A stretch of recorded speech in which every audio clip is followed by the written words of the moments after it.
Идем дальше. Здесь у окна тоже посвистывает. Делаем регулировку, устанавливаем прижим.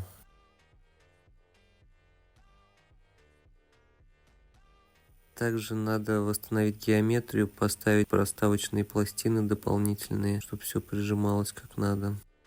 Распакечиваю и ставлю пластины.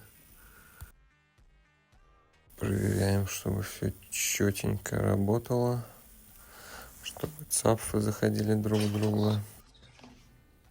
Окно спасено, продувание устранено. Все четко, нигде не дует. Поставь лайк, подпишись. Складываем инструментики.